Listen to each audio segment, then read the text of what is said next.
Hi guys, welcome back to another video. So as you can tell from the title, today is not going to be a travel vlog or a birthday surprise. Instead, it's my first heli ride, first time to Mulu, and as well as first time learning about retrieval medicine, and it went something like this.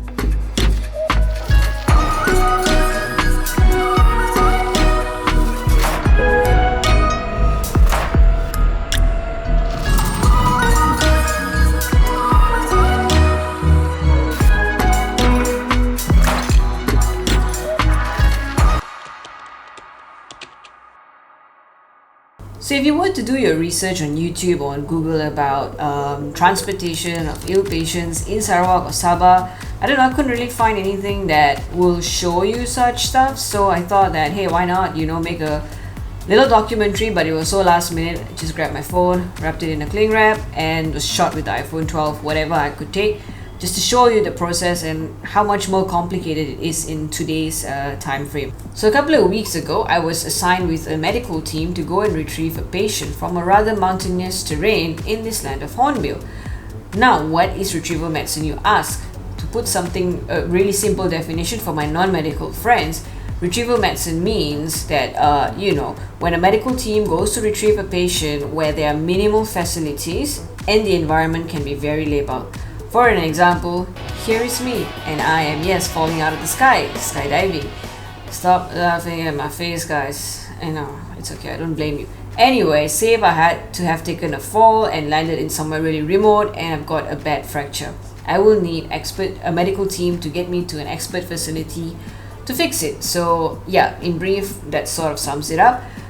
Since we're on that note, if say travel is going to be taking place and you are going to be doing these adrenaline junkie activities and you're purchasing travel insurance, be sure to look out for these services, because it's quite crucial, if you are doing stuff like that, in a remote area. So this mode of transport, airlifting patients, is actually not something uncommon to Sarawak. It's actually very common, but it's just a bit more interesting and complicated in today's era. A bit of geography about Sarawak. About 80% or almost 10 million hectares of Sarawak's total land area is covered with forest, and it also houses Malaysia's longest river, which is Sungai Raja. Okay, from this information you can tell that trying to get to an interior part of this state can be a little complicated. Like for example, again, here is me sitting on a rather small sampan to get across a river to get to a clinic called Long Naa. So, I hope I pronounced that correctly. So let's get this journey started. So here is an average distance from Miri to Mulu and Mulu to Miri, which is about 100 kilometers each way. And I think this is air travel and not land travel. You can travel to Mulu via road, but I don't think it's just 100 kilometers, because you need to be using Jalan Balak and it takes like 12 to 15 hours from what I heard. And it's even more interesting if you were to attempt to drive on the Jalan Balak, because it's not very straightforward. They have got your own sets of rules, as you can see from this video. You can follow this guy, he's got a lot of cool off-road adventure stuff. They have their own set of rules, and if you don't follow it, you will be dilanggar oleh lori balak. And Jalan Balak is basically the road that is used by lorries to transport logged wood. Yep. So it's time to get this journey started, and we are leaving from the hospital to the helicopter base. And what you see here is not a body bag, as many people think it is. It is called an ISOPOD, for which I will tell you more about it later. And here we are being briefed by the pilot, and she's telling us about the journey, some safety measures, and it's cool, lady pilot. You go through. So I was obviously pretty nervous, because quite clearly, as you saw, I'm afraid of heights, but at the same time, I love aerial views. So excited, nervous. And one more thing before we get started is they will ask you for your weight. I'm guessing it's for the balance in the helicopter, so jangan malu-malu ya. I was like, alright, I guess enough of talking. Jom kita naik belon.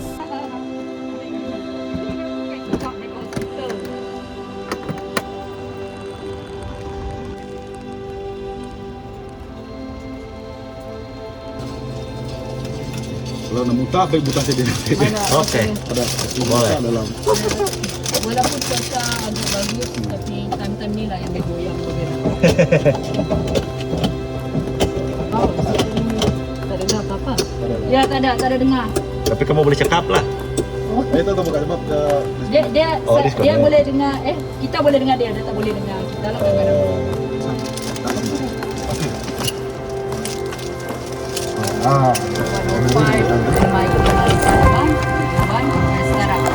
Mulu, Whisper Flight Plan, 1,500 feet.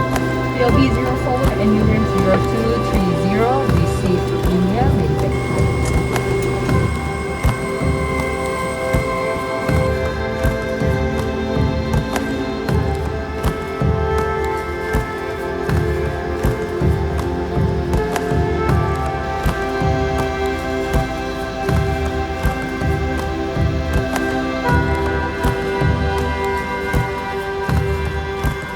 Different shades of green, of lush forests, long rivers, long houses, and of course, this beautiful runway.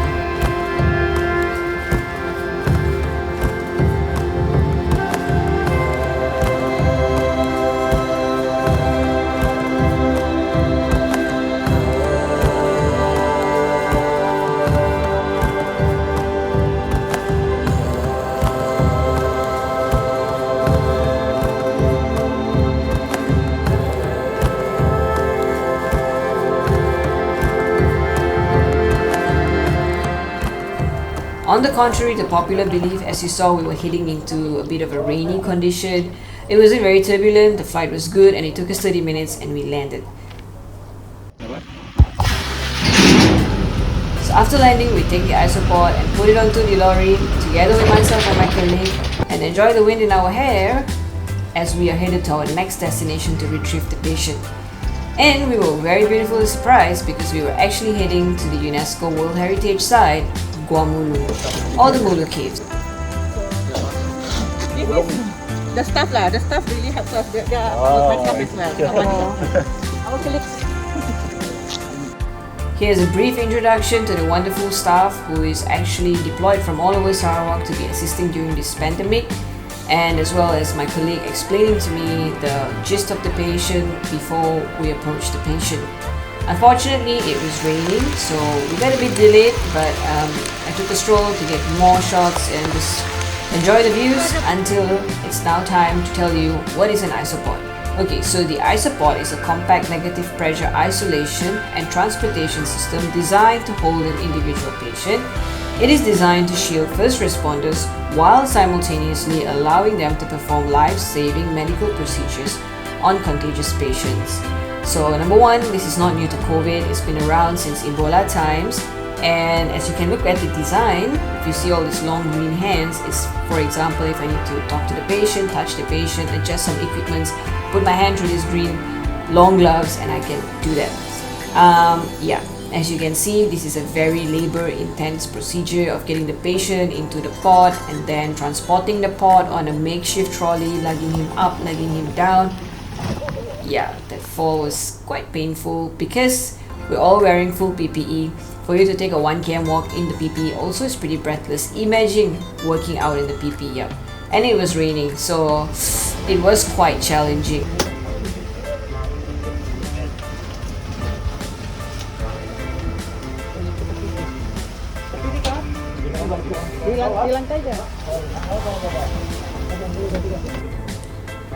And I also want to mention, if you are an engineer or an innovator or along those lines watching this, who knows, if you come up with a better design for the sake of comfort and transport, you might win the next Nobel Prize, because this pandemic is not going anywhere anytime soon, I think.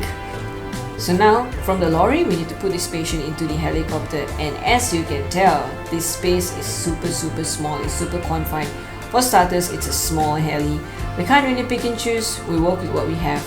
So it's a very confined space, and as a patient you are in this Ziploc bag, and say if you already have a complaint of shortness of breath, with being in a Ziploc bag and then you are in a confined space, it's not so comfortable. This patient's anxiety levels were going to, and then my anxiety levels were also going to.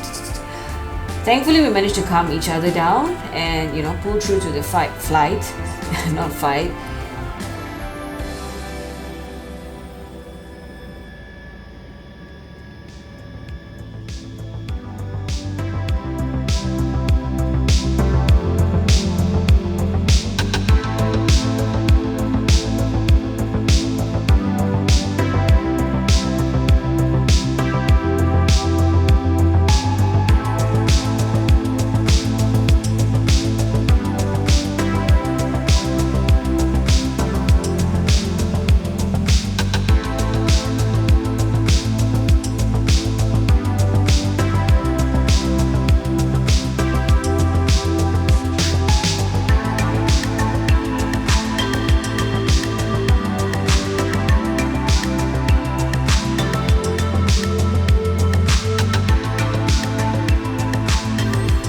now we're back at the base, and fundamentally we just need to transport this patient from the helicopter to the ambulance and to a tertiary center to continue the treatment that is needed.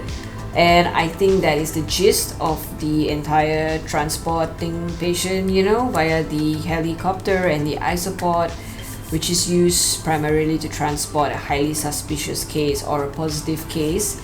Yeah, that is a wrap, but hey, don't leave yet. I just want to mention two more things. You know, I've always wondered why is Sarawak being so sticky with their rules of traveling within the state or even people coming out of the state. And I think this is one of the reasons, because, you know, just imagine, like I've mentioned, the geography, mainly their logistics and also the way of living in certain places will make it very difficult if the virus penetrates and gets into the interior for certain people to get to them, to test them, to isolate them, or, you know, like this, to bring them to a tertiary center. It is going to be challenging. So yeah, suka tak suka, you know, it is a good thing in a way. And number two is to my dear colleagues who are serving the district, you know, thank you so much for your wonderful job. You never know what it is like to be working with the resources that you have until and unless we walk in your shoes. So I know you guys rely a lot on your sixth senses. So yeah, I just want to say that it was a very humbling experience to see a different side and different aspect to things in a less resourceful area. And I think that's about this video. I hope you enjoyed a bit of an insight to the ongoing situation, as well as yeah, the cinematography. Everything was shot on iPhone 12 Pro, and if you're ever going to complain that you don't have a fantastic camera to start shooting, then you're absolutely wrong, because you've got a magnificent 4K camera in your pockets. So have fun shooting, and don't forget to like, share and subscribe. And since we are on the ASMR trend, I'm just gonna go. I hope you enjoyed the video, guys. If you did, thank you very much for watching it. Yeah, tell me what is your favorite part. Just ask me if you have any questions. And